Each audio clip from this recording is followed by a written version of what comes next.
"Julia, what is it? What does the letter say?" Lady Julia Whitmore stood with her back to the door of the dimly lit library, the heavy parchment trembling in her hand. Rain streaked down the tall windowpanes, blurring the world outside into a grey watercolor of misery that perfectly matched the storm brewing in her heart. Lord Frederick Hensley had entered without a sound, his voice low and urgent, cutting through the quiet patter of the storm. He stopped short when she did not turn, his expression a familiar, frustrating mixture of concern and impatience. "It says we were right," she answered, her voice tight, strained with an emotion she refused to name. "It speaks of a plot, Frederick, one that goes deeper than our family's hatred. It mentions deposing the king." She finally turned, the letter crinkling in her white-knuckled grip. Her eyes, wide with a terrifying, dawning realization, met his. "And it says the person responsible is someone we both trust." Before we carry on, please hit the subscribe button to make my day and let me know where you are watching from in the comments. The grand throne room of King George was a symphony of calculated grandeur. Sunlight, filtered through towering stained glass windows, painted vibrant, shifting mosaics across the gilded ceiling and the polished marble floor. It illuminated the lavishly dressed courtiers, whose powdered wigs and silk gowns were as much a part of the architecture as the stone pillars themselves. The very air was thick and heavy, a potent concoction of melting beeswax from 1,000 candles, the cloying perfumes of the nobility, and the constant, low murmur of courtly gossip that was the lifeblood of the palace. Amidst this sea of practiced elegance, Lady Julia Whitmore was an island of defiant tension. She stood beside her father, the Duke of Whitmore, her posture as rigid as a soldier's on parade. Her gown, a deep, lustrous emerald green, was a deliberate choice, a color that both accentuated the fiery glints in her auburn hair and broadcasted the unyielding nature of her defiant green eyes. She felt the stares of the other nobles, the whispers that followed her family like a shadow, and she met them with a cool disdain that was her only armor. Across the room, a palpable void separating the two families, stood Lord Frederick Hensley. Dressed in the severe formal court attire of dark blue and silver, he was the very picture of aristocratic restraint. His face, handsome in a way that Julia found intensely irritating, was a mask of unreadable composure. Yet his sharp, observant gaze missed nothing. He was burdened by a sense of duty that seemed to weigh on his broad shoulders, a quiet, analytical strength that made him a formidable opponent in any arena. From the ballroom to the trading houses, he stood with his own family, the air between the Hensleys and the Whitmores crackling with a generations-old animosity that was as real and solid as the throne itself. King George, an aging lion whose roar had lost none of its power, shifted on his golden throne. His eyes, weary from decades of ruling a kingdom of vipers, swept over the assembled families.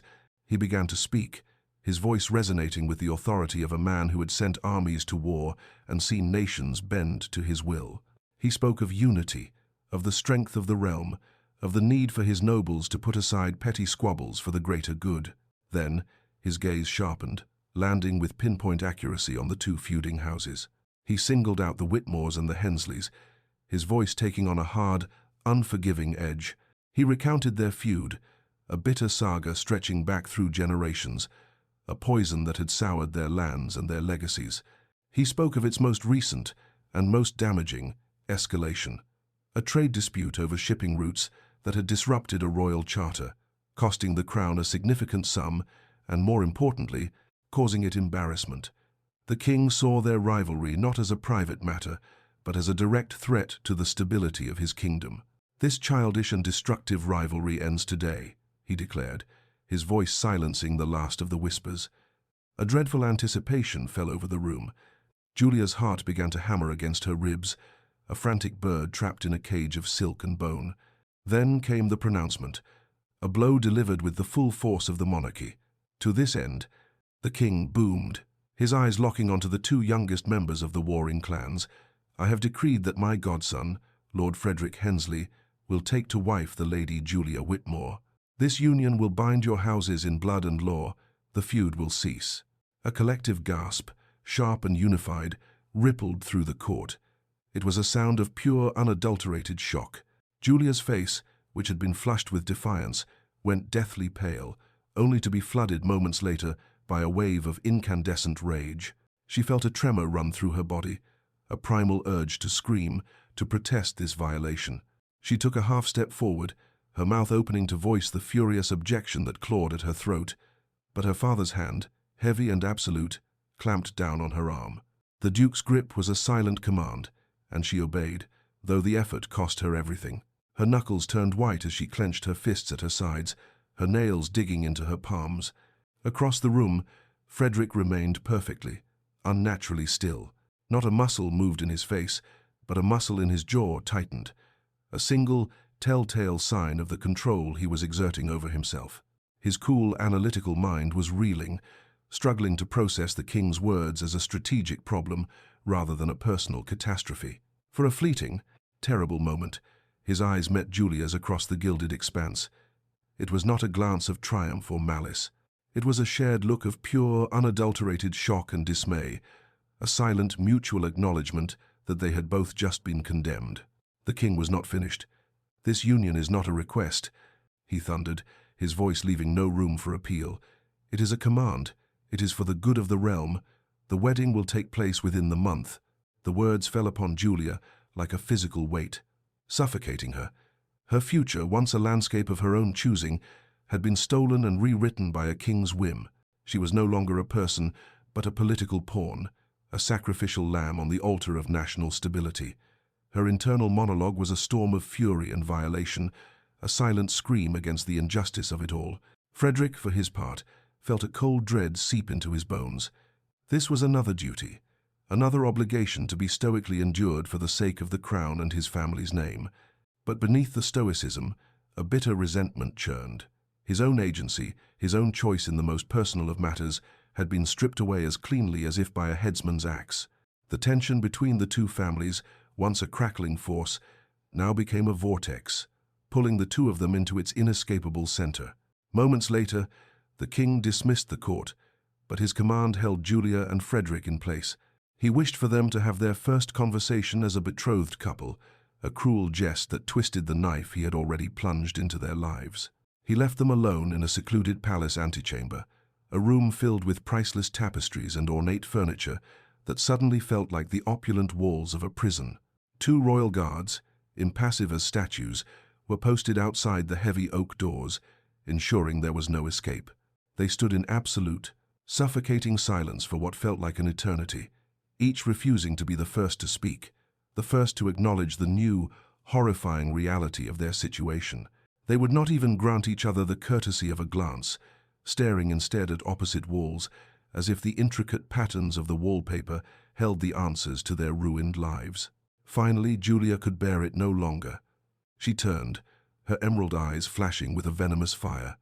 "Well, my lord," she began, her voice dripping with a sarcasm so thick it was almost a physical substance, "it seems we are to be shackled together.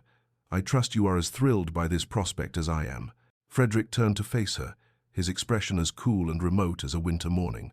"Your enthusiasm is, as always, overwhelming, Lady Julia," he replied, his tone a perfect, chilling match for hers. "Rest assured, the feeling is entirely mutual. I view this as a duty to the crown, nothing more." The word struck Julia like a slap. "A duty?" she shot back, her voice rising. "Is that what you call it? My life, my future, is not a line item in your ledger of obligations, to be balanced and accounted for. The Hensley name is a stain, a blight upon the honor of my family, and now I am to bear it as my own." Her hands were trembling with the force of her rage, and she curled them into fists to still them. "And the Whitmore temper is legendary," Frederick countered, his voice dangerously soft. "I can see the legends do not lie. Perhaps you should consider that this is as much a punishment for me as it is for you." Their dialogue was a verbal duel, each word a carefully aimed thrust intended to wound. They wielded their titles, "My lord," "Lady Julia," like sharpened blades, using the cold formality to maintain a distance, even as the king's decree forced them into the most intimate of connections. Julia's anger was a shield, a blazing defense against the terrifying fear and sense of violation that threatened to consume her. She felt trapped, a caged animal, and she lashed out at the man who was to be her keeper. Frederick, in turn, retreated behind a wall of cold, unassailable logic. It was his defense, his way of managing a situation that was fundamentally unmanageable. But inside, behind the mask of stoic duty, he was seething at the gross injustice of it all, at the loss of his own future, and at being bound to a woman who represented everything he had been taught to despise. The animosity between them was a physical force, a radiating heat in the small, beautiful cage the king had built for them. As part of the grim pantomime of courtship, they were commanded to spend time in each other's company, a spectacle for the gossips and a trial for their own frayed nerves. It was Julia who suggested a ride, her voice deceptively sweet when she proposed it. Her choice of location, however, was a subtle act of war.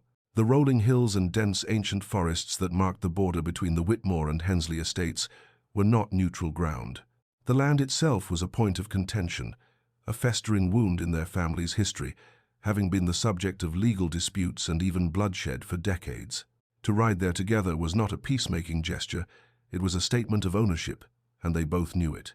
The weather seemed to share their mood, the sky a bruised, overcast canvas that threatened a downpour but held back, content to let the oppressive humidity do its work. They rode in a tense, vibrating silence, each mounted on a magnificent horse that was a physical representation of their family's pride. Julia's steed was a spirited chestnut mare with a fiery temperament to match her own, while Frederick rode a powerful black stallion, a creature of disciplined strength and contained energy. For the first mile, they kept a formal distance, the rhythmic clopping of their horses' hooves, the only conversation between them. But the open land, the wind whipping at her face, and the man riding so coolly beside her ignited a familiar, reckless fire in Julia's blood. With a sharp, almost imperceptible click of her tongue, she urged her mare forward, breaking into a canter. She glanced back at him, a challenge glittering in her green eyes. Frederick, who had been observing the grim set of her jaw, recognized the goad for what it was. A flicker of something other than weary resignation crossed his face, a competitive spark he could not suppress. He accepted the unspoken challenge, leaning forward and letting the stallion have its head. The ground thundered as they galloped neck and neck across the contested fields. For a few glorious, breathtaking moments, they were not Lady Julia and Lord Frederick, not Whitmore and Hensley, not pawns in a king's game. They were simply two skilled riders, equals in a race against the wind. The exhilarating freedom of the chase was a potent drug, stripping away the layers of animosity and duty, leaving only the raw, primal joy of speed and power. Julia was a superb horsewoman, her movements fluid and confident, but Frederick was just as capable, his control over the powerful stallion absolute. The world blurred into a streak of green and grey. Julia laughed, a genuine unrestrained sound that was carried away by the wind, a sound Frederick had never heard before. He found himself responding with a tight, almost smile of his own. In that moment, a strange and unwelcome thought pierced his concentration.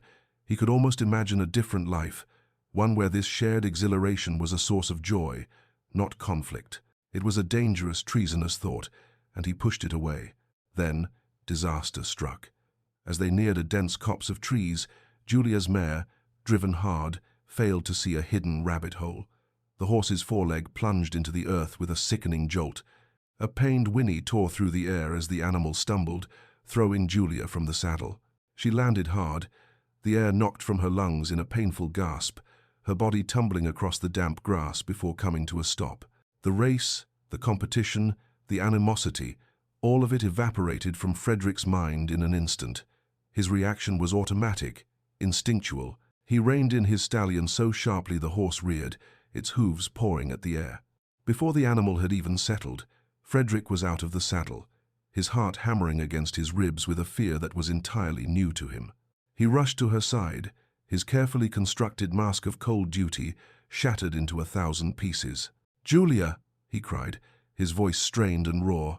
He knelt beside her, his hand hovering over her shoulder, afraid to touch her, afraid of what he might find. "Are you injured?" Julia was winded and bruised, a sharp, searing pain shooting up from her ankle. She pushed herself up onto her elbows, her vision swimming. She saw his face looming over her, stripped of its usual arrogance, and filled with a genuine, naked concern that she found more unsettling than his anger. Her pride, her only remaining defense, surged to the forefront. "I am fine," she rasped, pushing his hovering hand away with a sharp slap. "I do not need your help." But as she tried to push herself into a sitting position, an involuntary wince of pain contorted her features, and she bit her lip to keep from crying out. The pain in her ankle was white-hot and undeniable. He ignored her protest, his gaze fixed on her ankle, which was already beginning to swell. His touch, when it came, was surprisingly gentle, his fingers probing the tender area with a practiced, careful assessment that spoke of some familiarity with such injuries.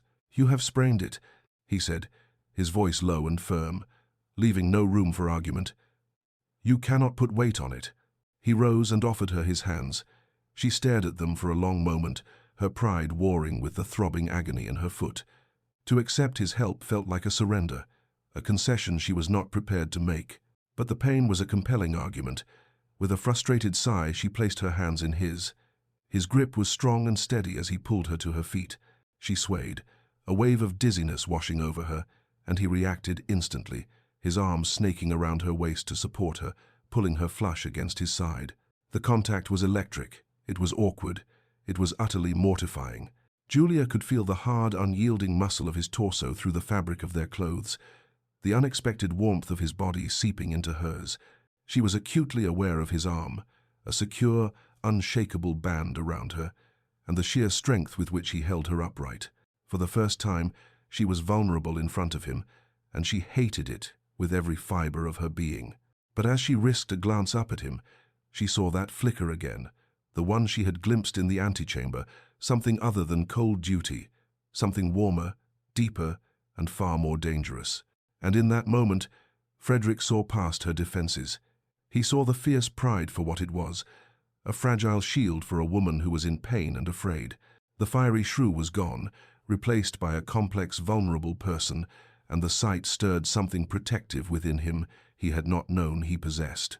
The first official dinner between the two families was held at Hensley Manor, and the atmosphere was as cold and heavy as a tombstone.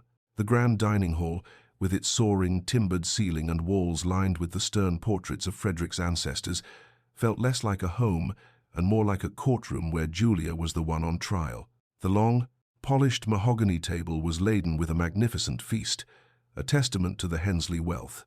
But no one had any appetite.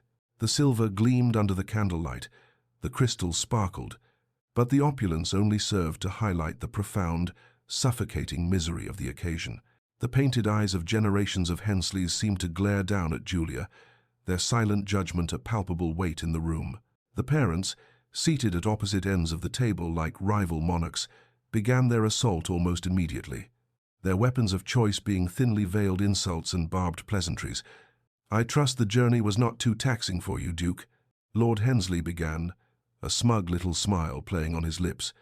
"The roads on this side of the county are, shall we say, better maintained." The Duke of Whitmore, Julia's father, did not miss a beat. "Indeed," he replied, taking a slow sip of his wine, "we Whitmores prefer to invest in our people, not just our pavement. A well-fed tenant is worth more than a smooth road, I find." The conversation devolved from there, a tedious and painful dredging up of old grievances, each comment a fresh sprinkle of salt on a centuries-old wound. Making matters infinitely worse was the presence of Lord Ashworth, a foppish and opportunistic rival suitor whom Frederick's mother had invited for the specific purpose of stirring trouble. Ashworth, with his overly ornate waistcoat and cloying perfume, positioned himself beside Julia and launched a sycophantic campaign of flattery, constantly reminding her of simpler times before the unfortunate decree, while pointedly ignoring Frederick's existence entirely. Trapped in this crossfire of familial hatred and unwanted advances, Julia and Frederick found themselves in an unspoken, unwilling alliance. Across the vast expanse of the table, over the glittering candelabras and untouched platters of food, their eyes met. It was a glance of shared, profound misery, a silent, mutual agreement that this evening was a unique and exquisite form of torture. They were two prisoners in the same cell, and for the first time, they were looking at each other not as enemies, but as fellow sufferers. The evening wore on, each moment more agonizing than the last. Lord Ashworth, emboldened by the wine and his own perceived cleverness, finally overplayed his hand. He made a particularly snide comment, loud enough for the entire table to hear, about Frederick's solemn nature. "One must wonder," Ashworth drawled, looking at Julia with a pitying expression, If a life sentence of such dour company is a fate any lady should endure, no matter the command. A hush fell over the table. It was a direct insult to Frederick, and by extension, to the king's decree. Julia felt a hot flash of anger, not at the insult to Frederick, but at Ashworth's sheer audacity. An insult to her betrothed, no matter how despised, was now an insult to her. It was a pragmatic, political calculation, a move to protect her own standing. But as she opened her mouth to speak, she found the words that came out surprised even herself. "Lord Frederick's solemnity. Lord Ashworth," she said, her voice as cool and clear as ice water, "is a sign of a thoughtful mind. It is a quality you would do well to cultivate, should you ever find yourself in possession of one." The silence that followed was absolute. The Duke of Whitmore choked on his wine. Lord Hensley's jaw dropped. Lord Ashworth's face turned a blotchy, unattractive shade of red, but it was Frederick's reaction that held Julia's attention. He was looking at her, his expression one of utter, undisguised astonishment. The surprise quickly melted into something else, something she could only identify as gratitude. He gave her a small, almost imperceptible nod, a silent acknowledgement of her defense. In that moment, the dynamic between them shifted irrevocably. Julia had defended him. It was a calculated move, born of self-preservation, but it had felt like something more. It had felt like loyalty. The shared enemy of the unbearable dinner party and the even more unbearable Lord Ashworth had forged the first fragile link in a chain between them. As Frederick looked at his childhood enemy, the woman he was being forced to marry, he saw her not as a shrew to be endured, but as a sharp, formidable ally. A new and dangerous curiosity began to bloom in the barren ground of his resentment.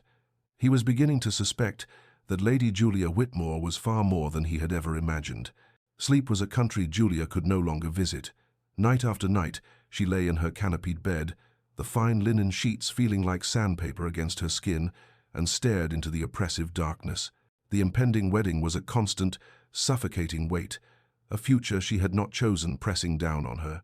But beneath that fear was another, sharper anxiety, a secret she had guarded even from her own father. The Whitmore legacy, for all its outward appearance of strength and prosperity, was bleeding, not profusely, not yet, but a slow, steady drain that she had discovered by accident and now could not ignore. Tonight, the storm outside was a pale imitation of the tempest in her soul. Giving up on the pretense of rest, she slipped from her bed, pulling on a simple woolen robe over her nightgown. She moved through the sleeping manor like a ghost, her bare feet silent on the cold stone floors. Her destination was a place of refuge, her only true sanctuary, the dusty, forgotten west wing of the Whitmore Library. It was a place no one else ever visited, a repository of crumbling maps, forgotten histories, and, most importantly, generations of estate accounts. Moonlight, filtered through a tall, grimy, arched window, cut a silvery swathe through the darkness, illuminating millions of floating dust motes in a silent, swirling dance. The air was thick with the scent of old paper, decaying leather, and time itself. This was Julia's secret world. Here, she was not a fiery shrew or a political pawn. She was simply a young woman trying to save her family. She lit a single, slender candle, its small flame pushing back the shadows just enough, and pulled a heavy, leather-bound ledger from a low shelf. She sat on the floor, the book spread open across her lap, her brow furrowed in a concentration so deep it was a physical ache. The numbers swam before her eyes, a litany of small disasters, a litany of quiet desperation. A shipment of wool to the continent that had earned a quarter less than projected, a tenant farm whose harvest had inexplicably failed, a series of minor, almost unnoticeable, repairs to shipping barges that, when added together, amounted to a small fortune. Her father, a man of grand gestures and booming pronouncements, was blind to these subtle erosions. He saw the grand castle, the sprawling lands, and assumed all was well, but Julia saw the cracks in the foundation. Frederick, too, was wrestling with his own demons. Confined to a guest suite in Whitmore Manor for a series of prenuptial negotiations, he found both tedious and humiliating. He felt like a caged wolf. He paced the length of his room, the rich tapestries and plush carpets doing nothing to soothe his restless spirit. He was a man of action, of logic and strategy, and this forced inaction, This surrender to the whims of others was a torment. His host, a portly cousin of the Duke's, had long since drunk himself into a stupor, leaving Frederick to his own devices. Drawn by a need for air, for space, he left his suite and began to wander the labyrinthine corridors of the ancient manor. He found himself in a part of the castle that was clearly unused, the air still and cool, the portraits on the walls obscured by cobwebs. It was then that he saw it, a faint, flickering light from under a heavy oak door at the end of a long hall. Curiosity, a trait he usually kept under strict control, got the better of him. He moved towards it, his steps making no sound on the thick layer of dust covering the floor. He pushed the door open slowly, not wanting to disturb whatever late-night servant might be at work. The scene before him stopped him in his tracks. It was Julia, but it was not the Julia he knew. She was huddled on the floor, illuminated by a single candle, her fiery hair a cascade of dark copper in the gloom. Her face, usually a mask of defiant anger or cool sarcasm, was etched with worry. She was completely absorbed in the massive book on her lap, her finger tracing a line of spidery script, her lips moving in a silent calculation. He saw a side of her he had never known existed, a side she kept hidden from the world. He saw not a political adversary, but a young woman trying to carry the immense weight of her family's legacy on her slender shoulders. He stood there for a long moment, simply watching her, a strange and unfamiliar emotion stirring in his chest. It was not pity. It was a form of respect. He made a slight sound, a soft clearing of his throat, not wanting to startle her too badly. "I was not aware this section of the library was in use," he said, his voice softer than he intended. Julia jumped as if struck, her head snapping up, her eyes wide with alarm in the candlelight. She slammed the heavy ledger shut, the sound echoing like a gunshot in the silent room. She scrambled to her feet, pulling the book protectively against her chest, her body instantly radiating the familiar hostility that was her armor. "This is a private wing," she snapped, her voice sharp and breathless. "You are trespassing, my lord." His gaze fell from her guarded face to the book she clutched like a shield. "My apologies," he said, his tone even.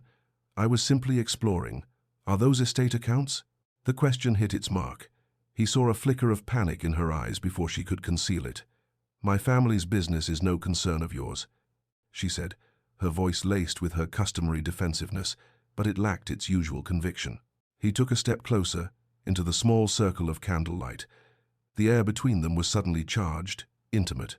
"Soon it will be," he stated, not as a threat, but as a simple, undeniable fact. "The king's decree makes your concerns mine. Your family's finances will become my family's finances. Your debts, my debts." He paused, letting the weight of his words sink in. "Perhaps I could be of assistance. I have some experience with finance and trade. It is possible a fresh set of eyes might see something you have missed." She stared at him, her mouth half open to deliver the scathing retort that was her natural response to any overture from a Hensley. The words died on her lips. His offer was genuine. There was no mockery in his eyes, no hint of a power play. It was a logical, practical proposition, delivered in the calm, analytical tone he used when discussing shipping routes or market trends. He was treating her family's potential ruin as a problem to be solved, not an advantage to be exploited. Her pride, that fierce, unyielding Whitmore pride, screamed at her to refuse him, to cast his offer back in his teeth and send him away.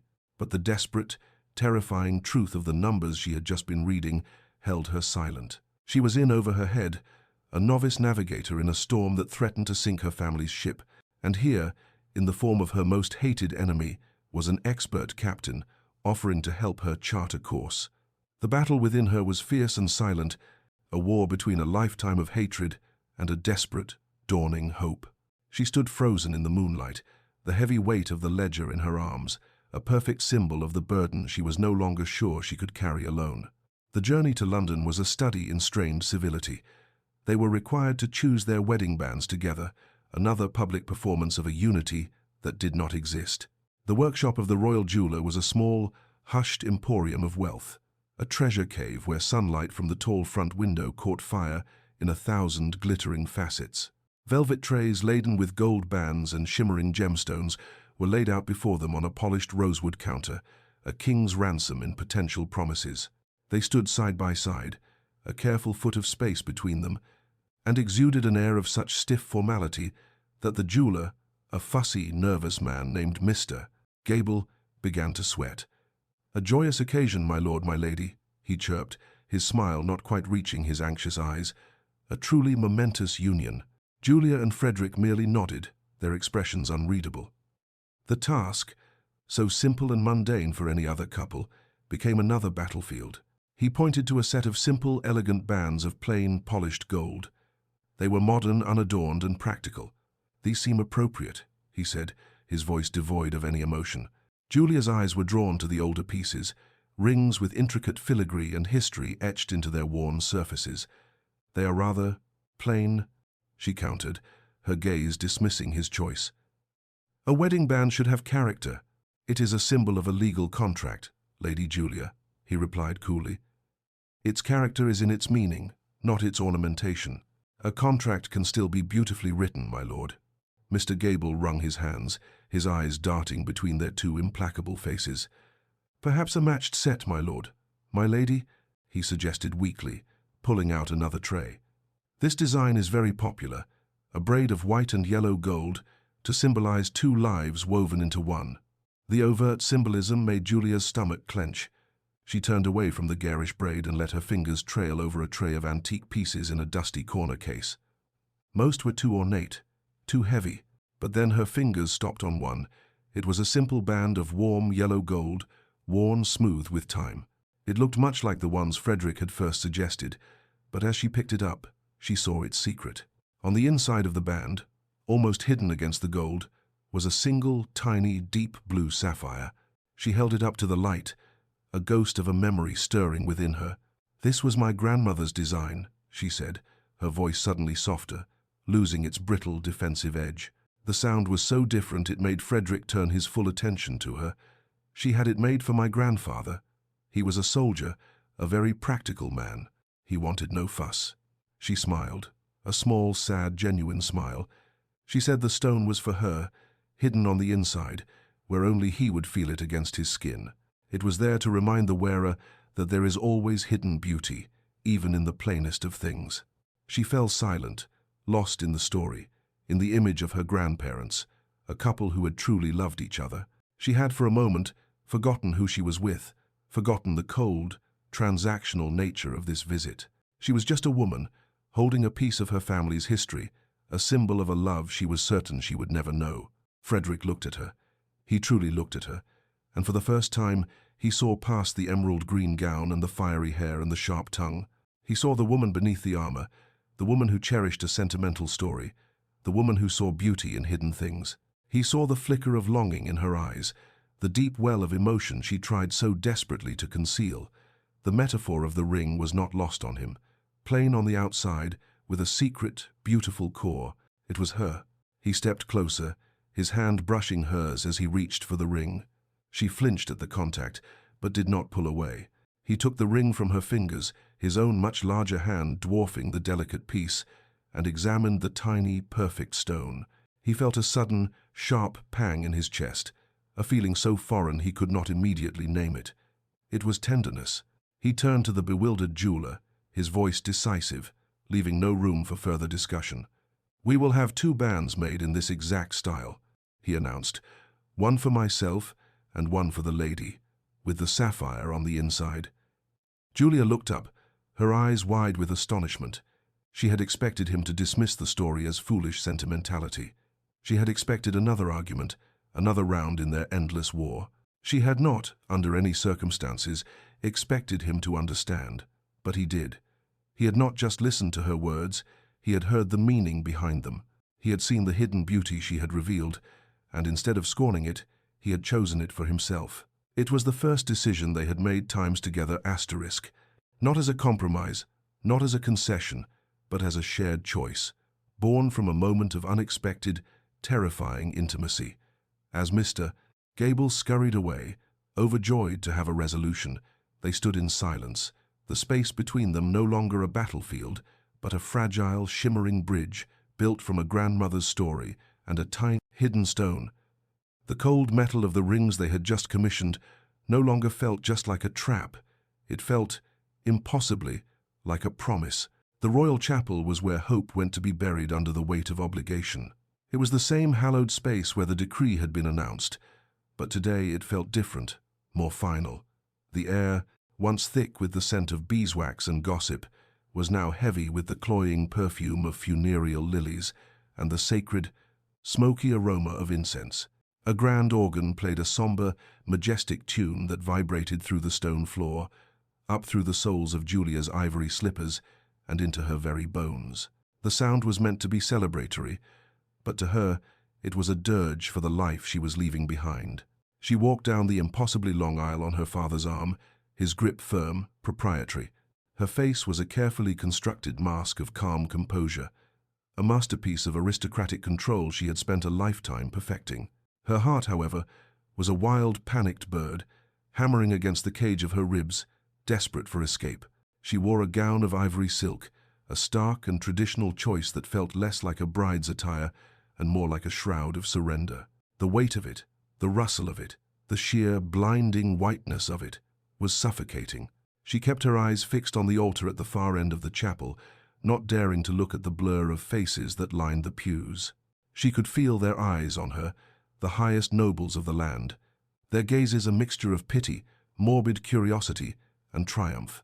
They were all witnesses to her gilded execution. This is it, her mind screamed, a silent, hysterical torrent of thought. This is the end of my life as I know it. My name, my future, my very body will no longer be my own. Frederick waited at the altar, standing beside the priest. From this distance, through the haze of incense and her own unshed tears, he looked impossibly handsome and impossibly remote, like a statue carved from ice and duty. He was dressed in formal attire that seemed even more severe and constricting than his usual wardrobe, a dark coat that emphasized the breadth of his shoulders and the rigid set of his jaw. As she drew closer, she saw that the statue was breathing, that a muscle worked in his jaw, the only sign of the tension that must be gripping him. He was not a marble carving. He was a man just as trapped as she was. When she reached the altar, her father placed her hand into Frederick's. The contact was a jolt, a shock of warmth that traveled up her arm. His hand was large, steady, and surprisingly warm, a living anchor in the cold, swirling sea of the ceremony. It did not feel like the hand of an enemy. It felt strong and capable, and in a moment of terrifying weakness, she found it comforting. She curled her fingers slightly, a small involuntary movement, and felt his grip tighten in response, a silent acknowledgement that they were in this together. They turned to face the priest, their hands still linked between them. They recited their vows, their voices clear and steady, a perfect, flawless performance for the assembled crowd and the king, who sat watching from a velvet-draped balcony. The ancient words of devotion and fidelity felt like lies in her mouth, a bitter ash she had to force herself to swallow. She promised to love, honor, and obey, and with each word, she felt a piece of herself chip away and fall to the stone floor. She risked a glance at Frederick and saw that his eyes were fixed on the priest, his expression unreadable, his voice a calm, even baritone as he spoke the same false promises. He was a better actor than she was, his performance more convincing. He felt the finality of the act, the heavy iron door clanging shut on his own desires, on any hope for a future of his own choosing. He was now bound to the embodiment of his family's ancient quarrel. Then came the moment she had been dreading more than any other. "You may now kiss the bride," the priest intoned, his voice echoing in the sudden, breathless silence of the chapel. The world seemed to slow down. Frederick turned to her. The organ music swelled, a triumphant sound that grated on her nerves. He lifted her veil, the delicate lace brushing against her cheek. For a single, heart-stopping second, his eyes, no longer remote but dark and searching, met hers. In their depths, she saw not the cold duty of a soldier or the triumph of a victor, but the same confusion and apprehension that churned in her own gut. It was a fleeting, silent communication, a shared moment of vulnerability that was more intimate than anything that had come before. He leaned in, and his lips brushed against hers. It was a brief, chaste and utterly public kiss, a mere formality for the benefit of the court, yet it felt intensely, shockingly private. His lips were soft, warm, and hesitant. It was not the kiss of a conqueror, but of a fellow captive. It was not unpleasant. It was a spark in the cold, a flicker of warmth in the desolate landscape of her future. The kiss was over in a moment, but the sensation lingered, a tingling warmth on her lips that left her slightly breathless and deeply, profoundly confused. As he drew back, their eyes met again, and she saw her own shock reflected in his gaze. The kiss had been a shock to them both, a moment of unexpected connection that shattered their preconceived notions and left them adrift in a new and dangerous territory. The master bedchamber of the Hensley estate was a cage of suffocating luxury. A fire crackled merrily in the massive stone hearth, casting flickering shadows that danced across the room like gleeful demons. The chamber was opulent, furnished with heavy, dark wood furniture, rich tapestries depicting grim-faced Hensley ancestors hunting various beasts, and a bed so large and ornately carved it looked more like a mausoleum than a place of rest. The room was designed to impress, to intimidate, to proclaim the wealth and power of the Hensley line. Tonight, it felt impersonal and hostile, the air thick with the unspoken, crushing expectation of the wedding night. After a silent, excruciating journey from the palace, they were finally, terrifyingly, alone. The last of the smirking servants had been dismissed, the heavy oak door closing behind them with a definitive, echoing thud that sounded like a prison gate locking for the night. Julia immediately walked to the far window, turning her back on the room, on the monstrous bed, on the man who was now her husband. She wrapped her arms around herself, a desperate, self-protective gesture, and stared out into the inky blackness of the night, seeing nothing but her own pale, haunted reflection in the glass. Frederick remained by the door, as if unwilling to fully enter the space, to claim it as his own. He stood in an awkward, rigid posture, his hands clasped behind his back. The silence stretched, growing heavier and more fraught with each passing second. Julia could feel his presence behind her, a weight on the air, a silent pressure that made her skin crawl. She imagined what he must be thinking, what he must be expecting. The king's decree had made her his wife, and the law, both God's and man's, gave him certain rights. The thought sent a wave of cold dread through her. It was Frederick who finally broke the silence, his voice startlingly quiet in the large room. "I imagine," he began, his tone carefully neutral, "that you are no more eager for this to proceed than I am." His words were so unexpected that for a moment she did not know how to react. She had braced herself for a demand, for an assertion of his rights, for a cold, passionless consummation that would seal their miserable bargain. She had not expected this. She turned slowly from the window, her expression wary, her mind racing to find the trap in his words. "Your imagination, for once, is accurate, my lord," she replied, her voice tight, unable to keep a trace of her old sarcasm from coloring the words. He gave a short, humorless nod, his eyes meeting hers across the vast, shadowed expanse of the room. "Then I propose a treaty," he said, taking a tentative step forward. "A truce.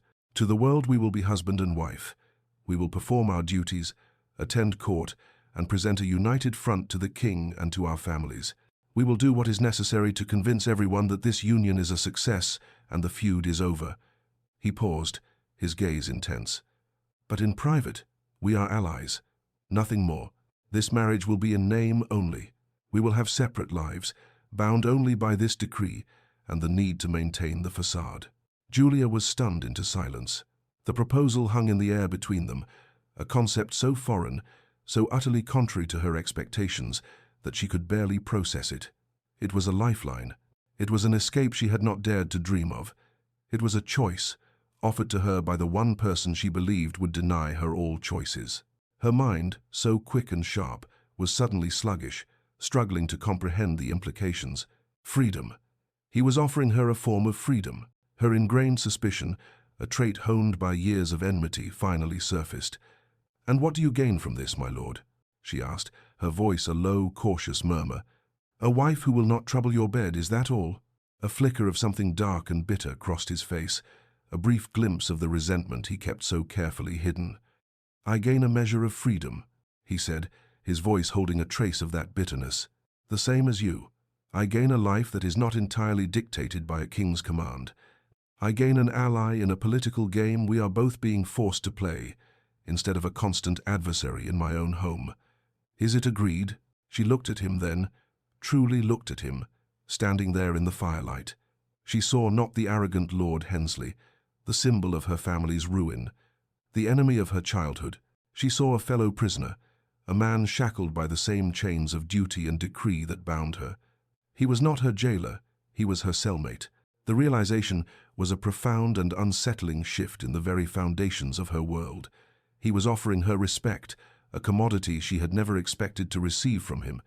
He was giving her back a piece of herself. She gave a slow, deliberate nod, the movement feeling momentous, historic. "Agreed," she whispered, the word barely audible but sealing the most important contract of her life. He walked towards her then, stopping a respectable few feet away. He extended his hand. It was not the gesture of a lover, but of a statesman sealing a treaty. She placed her hand in his, and they shook. The formal, businesslike gesture felt more real, more binding, and strangely more intimate than their hollow wedding vows or the chaste public kiss at the altar. His hand was warm and strong, his grip firm, a silent promise of his commitment to their pact. This was their true wedding, not the king's grand spectacle, but a quiet, secret agreement made in the shadows of a room that was both their prison and their sanctuary. As their hands parted, a wave of relief so immense and powerful washed over Julia that it almost brought her to her knees. It was a feeling so close to gratitude that it frightened her more than his anger ever had. The fire crackled, casting their long shadows against the wall, two separate figures, now bound together not by a king, but by a truce of their own making. Frederick's study was the antithesis of the forgotten wing of the Whitmore Library, where her secret sanctuary was a place of dust, decay, and desperate history. His was a realm of crisp, ordered precision. The room smelled of clean leather, expensive ink, and the faint, pleasant aroma of sandalwood from a burning oil lamp. Books, bound in dark uniform colors, were not merely stored, but arranged with geometric accuracy on shelves of dark, polished oak. Maps of trade routes were pinned to a large board on one wall, their lines clean and decisive. It was a masculine space, a room that belonged to a man who believed the world was a series of problems that could be understood, analyzed, and, with sufficient logic, solved. He had sent a servant to fetch her, a polite but firm summons that she could not refuse under the terms of their new, fragile alliance. When Julia entered, she found him standing over his massive desk, the surface of which was uncharacteristically cluttered. He had spread out the Whitmore ledgers, the very books she had clutched to her chest like a shield, alongside several of his own account books and a sheaf of loose papers. He looked up as she entered, his expression grim, devoid of any triumph or satisfaction. This was not a man gloating over his enemy's weakness. It was a strategist who had discovered a flaw in the battlefield map. "Julia," he said, his use of her given name still a slight jolt. "Thank you for coming. I have found something you need to see." She approached the desk with caution, her body still instinctively braced for an attack. Her reluctant permission for him to examine her family's finances had felt like a profound betrayal of her blood, and she was ready to regret it. He did not speak again until she was standing beside him, close enough to see the intricate columns of numbers and the spidery script of the clerks. "I have spent 2 days comparing your family's accounts with my own, specifically focusing on the trade routes we both use," he began, his voice low and focused. He tapped a long, elegant finger on a page in her ledger. "Here, for example, the spring wool shipment to Calais. Your records show a return that is 20% lower than projected, attributed to market fluctuation." He then slid one of his own ledgers next to it. "This is my account for a nearly identical shipment, which left port only a day after yours. My return was precisely as projected. The market did not fluctuate, Julia. Not for me," he continued, laying out the evidence piece by damning piece. It was a litany of small, consistent disruptions, a pattern of sabotage so subtle it could easily be mistaken for simple misfortune or mismanagement. Forged letters of credit that slightly delayed payments, causing them to miss optimal market days. Reports of minor damage to shipping barges, always just enough to require costly, time-consuming repairs. Consistently low valuations on cargo at foreign ports, always attributed to spoilage that was never independently verified. Julia's initial skepticism, her proud certainty that this was some Hensley trick, began to curdle into a cold, sickening dread. It was all too plausible, explaining the slow, inexplicable bleed she had been unable to stanch. The final piece of evidence was a shipping manifest from the previous spring for a cargo of timber that had supposedly been lost to privateers. Her father had been apoplectic, convinced it was the work of Hensley ships, a belief that had fueled another round of vicious retaliatory tariffs. "My father swore it was you," she whispered, her eyes fixed on the manifest. "And my father," Frederick countered, his voice tight with a new shared anger, "was convinced your family was deliberately undercutting his prices at the market in Lisbon. These documents," he pointed to a series of forged sales receipts showing Whitmore goods selling for far below their value, "suggest we were both being manipulated.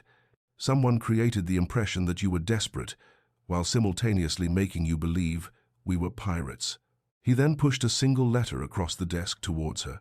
It was a note to a shipping agent, authorizing a change in the route for that very timber shipment, sending it directly into a channel known to be frequented by pirates. "Look at the signature." Julia picked up the letter, her hand trembling slightly. It was signed with the name of her father's most trusted steward, a man who had served their family for 40 years. But it was wrong. The loop of the J was too flamboyant, the cross of the too heavy.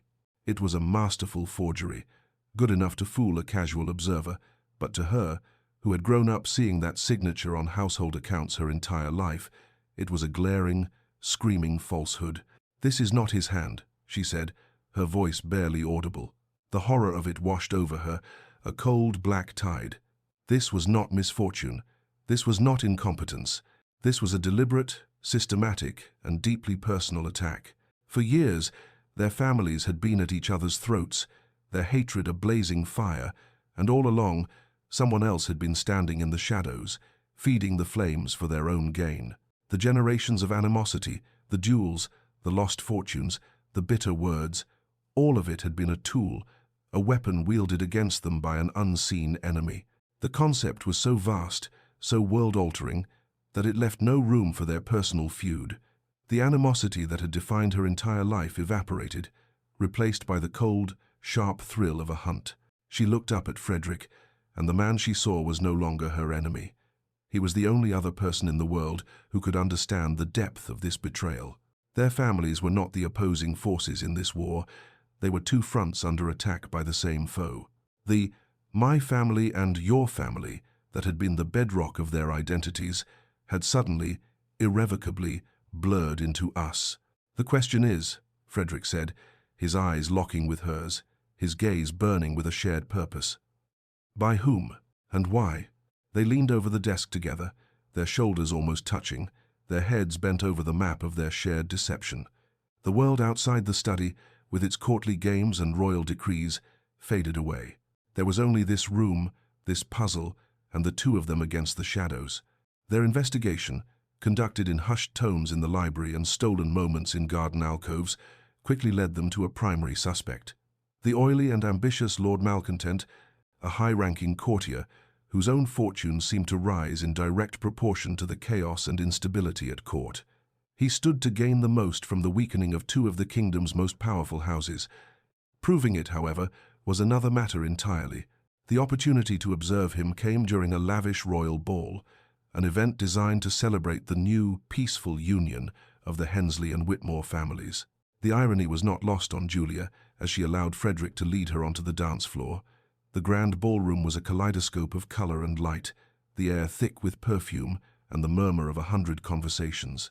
To the outside world, they were the picture of a newly married couple, their movements perfectly synchronized, their heads bent close together as if sharing intimate secrets. And in a way they were. The physical closeness, which would have been a torment only weeks ago, was now a necessary part of their cover and a source of a strange, electric tension. His hand was a firm, warm weight on the small of her back, a constant, grounding presence. Her hand rested on his shoulder, and she could feel the strength there, the coiled energy beneath the fine wool of his coat. Their witty banter, once a series of sharpened daggers, was now playful, a private language spoken in public. "Malcontent is speaking with the ambassador from Spain," she whispered, her lips close to his ear as he spun her in a graceful arc, the silk of her gown swirling around them. "That is the third time tonight. He seems quite agitated, and he keeps looking towards the king's private guard," Frederick murmured back, his breath warm against her temple, sending an involuntary shiver down her spine. The captain of the guard owes malcontent a significant gambling debt. I do not like it. The dance ended, and the applause of the court washed over them. For a moment, they simply stood there, their hands still linked, the pretense of the dance falling away to reveal the raw, undeniable current that flowed between them. Frederick's eyes were dark, intense, and they held hers with a power that left her breathless. He saw Lord Malcontent looking in their direction, his expression one of suspicious curiosity. Acting on instinct, Frederick tightened his grip on her hand and pulled her from the dance floor, leading her swiftly towards a towering tapestry that depicted a grim, medieval battle. He pulled back the heavy fabric, revealing a small, hidden alcove, a recess in the stone that was likely used by servants in centuries past. He drew her inside, letting the tapestry fall back into place, plunging them into a sudden, intimate twilight. The muffled sounds of the orchestra and the laughter of the court seemed a world away. The space was small, forcing them to stand face to face, their bodies only inches apart. The adrenaline of their secret mission, the intoxicating rhythm of the music still echoing in their ears, and the heat of the dance combined into a potent, dangerous cocktail. The air in the alcove was thick, heavy, charged with everything they had left unsaid for weeks. They stared at each other, the pretense of their alliance, of their cool, calculated partnership, stripped away.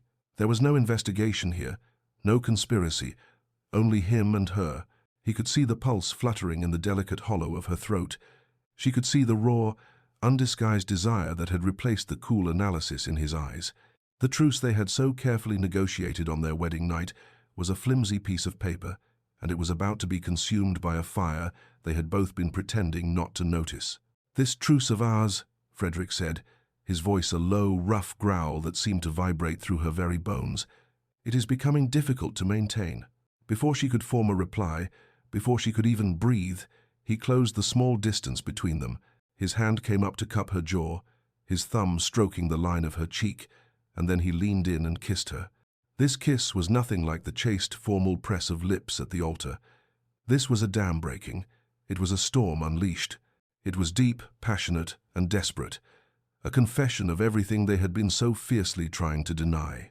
It was the culmination of every shared glance, every accidental touch, every moment of unwilling admiration and grudging respect. His mouth claimed hers with a hunger that was both terrifying and exhilarating, a raw expression of the attraction that had been simmering beneath the surface of their truce, growing hotter with each passing day. Julia's mind went blank. All thought, all reason, all hatred and history was consumed by the sheer, overwhelming sensation of his lips on hers. A small, wounded sound escaped her throat, and she answered his kiss with a ferocity that matched his own, her hands coming up to tangle in his hair, pulling him closer. This was not a surrender, it was a mutual claiming. It was a moment of total reckless abandon, a surrender not to him, but to the undeniable truth that had taken root in her heart. When they finally broke apart, they were both breathless, shaken to their very core. They stared at each other in the dim light of the alcove, their chests heaving. The carefully constructed walls of their truce lay in ruins around them. The danger was no longer just from a shadowy conspiracy at court. It was here, in this small, hidden space, in the wild, untamable beating of their own hearts. The king's private council chamber was arranged for an intimate formal dinner, but the atmosphere was anything but. The air, usually warm with the scent of roasted meats and spiced wine, was cold with unspoken questions. Frederick and Julia had requested this audience, claiming a matter of state security so urgent it could not wait for morning, a bold and presumptuous move that had clearly irritated the king. Lord Malcontent was present, seated to the king's right, looking smug and utterly confident, a cat who had just swallowed a canary and was now enjoying a fine claret. He had been summoned at their request, and his amusement at their audacity was plain. Armed with a coded letter intercepted from a messenger leaving Malcontent's London residence, a feat of daring that involved a staged carriage accident and a swift, covert exchange, they knew this was their only chance. Julia's knowledge of old Whitmore family ciphers, a skill she had learned as a girl while exploring the dusty library she so loved, had allowed her to decode the treasonous message. It was the final, undeniable piece of their puzzle. Frederick began, his voice a calm, steady anchor in the tense room. He did not speak of treason, not yet. He spoke of finance. He presented the financial evidence of sabotage. The ledgers and manifests spread before the king like a battle plan. He spoke of forged signatures and manipulated markets, his argument seamless and logical, building a case brick by irrefutable brick. When he finished, Julia stepped forward, her heart hammering but her voice clear and strong. She presented the letter, placing it on the table beside the ledgers. She explained how her knowledge of ciphers, a skill her father had once dismissed as a useless feminine pastime, had allowed her to unlock its secrets. She looked not at Malcontent, but directly at the king, her gaze unwavering. "Your Majesty," she said, her voice ringing with a conviction that silenced the room. "For generations, our families have been blinded by hate, a hate that Lord Malcontent, in his ambition, nurtured and used. He did not create the fire, but he fed it with lies and sabotage, hoping to weaken two of your most loyal houses, and, in doing so, weaken the throne itself for his own gain." Lord Malcontent let out a short, derisive laugh. "This is absurd," he scoffed, waving a dismissive hand. "The paranoid ramblings of a bitter woman, forced into a marriage she despises, and her coerced husband, desperate to curry favor. They come here with children's stories of secret codes and financial fantasies. Your Majesty, surely you see this for what it is, a desperate, pathetic attempt to escape their own miserable union." Before the king could even respond, Frederick stepped forward, his movement swift and decisive. He placed a hand on Julia's arm, a gesture that was at once protective, possessive, and proud. He stood beside her, a united front, his eyes blazing with a cold fire that was more intimidating than any shouted rage. "My wife is neither bitter nor coerced," he said, his voice low and dangerous, each word landing like a hammer blow in the silent room. The way he said "my wife" was a declaration, a claim staked before the king and the world. "She is the sharpest mind in this room, a fact to which I can personally attest. Her discovery, her intelligence, and her courage have not only uncovered a plot against our families, they have saved this kingdom tonight." The king's gaze shifted from Frederick's resolute face to Julia's fierce expression, then to the damning evidence on the table, and finally to Lord Malcontent. The smug confidence had vanished from the courtier's face, replaced by the pale, sweaty sheen of panic. In that moment, the truth was undeniable. The king, his face a mask of cold fury at the betrayal, looked toward the captain of his personal guard. "Arrest him," he commanded, his voice like the crack of a whip. The captain, the very man whose debts Frederick had mentioned, froze for a half-second, his eyes darting to Malcontent in a flicker of shared guilt. But the habit of loyalty to the crown was a force stronger than any gambling debt. He nodded sharply. "Guards," he barked, and two men stepped forward, seizing the sputtering and protesting Lord Malcontent, dragging him from the room and from the pages of history. The council chamber, moments before a stage for high treason, was now profoundly quiet. The other council members were dismissed with a wave of the king's hand, until only Julia, Frederick, and the monarch himself remained. The adrenaline of the confrontation began to fade, leaving a strange, quiet intimacy in its wake. The king sat back in his chair, the anger draining from his face, replaced by a deep, weary exhaustion. He looked at the two of them, standing together, their hands still close, and he saw them not as the feuding children he had forced together, but as the man and woman who had just saved his throne. "You have done the crown a great service," the king said, his voice softer now, heavy with the weight of the night's events. "A service I will not forget. It is clear your family's feud is truly at an end, though not in the way I had envisioned." He sighed, his gaze moving between them. "I forced this union upon you.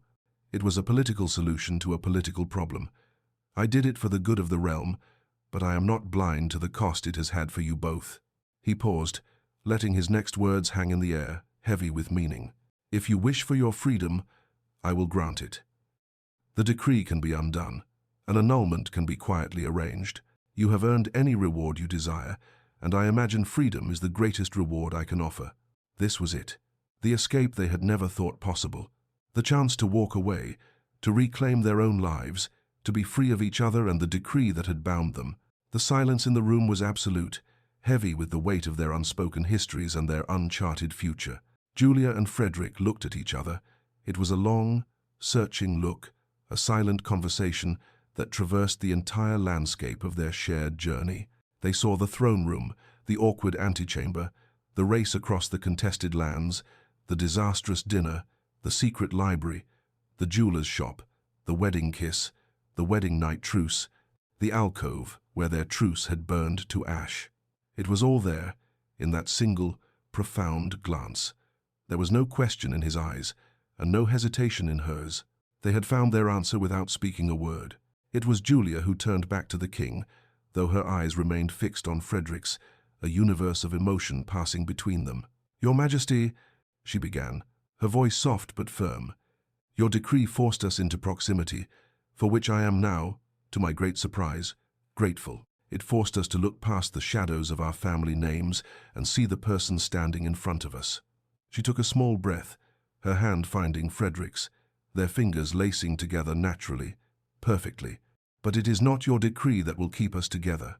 Frederick squeezed her hand, his gaze full of an emotion he no longer made any attempt to hide. He turned to the king, his voice thick with a sincerity that was more powerful than any courtly pronouncement. "What began as a royal command, Your Majesty, has become my heart's desire. We do not wish for an annulment. We do not wish for our freedom from one another." He looked back at Julia, his heart in his eyes. "We wish for your blessing, but we will remain together regardless. I love my wife, Julia." Tears welled in Julia's eyes, but they were not tears of sorrow or anger. They were tears of a joy so profound it was a physical ache in her chest. "And I love him," she whispered, the simple words holding the weight of her entire world. A world that had been broken apart and remade into something more beautiful than she had ever imagined. The king stared at them, his expression of weary statesmanship slowly melting away. A look of genuine surprise, which then softened into a warm, knowing smile, spread across his face. He, who had tried to command their loyalty with politics, saw that something far more powerful had accomplished the task for him. What he had started with a decree, their own hearts had finished with love. "Then you have my blessing," the king said, his voice filled with a warmth they had never heard from him before. "It seems my clumsy attempt at peacemaking has had a far better outcome than I deserved." The balcony off their bedchamber at Hensley Estate overlooked the gardens, which were just beginning to emerge from the misty shadows of dawn. A new day was breaking, painting the eastern sky in delicate shades of rose and gold. The air was cool and fresh, smelling of damp earth and the first hint of blooming roses. They had returned home late the previous night, the conspiracy thwarted, their families already beginning a tentative, bewildered reconciliation, and their future, for the first time, entirely their own. They stood together, watching the sunrise, a single cashmere blanket wrapped around both their shoulders. The mood was one of deep peace, of quiet hope, and of a profound love that had been forged in the fires of animosity and intrigue.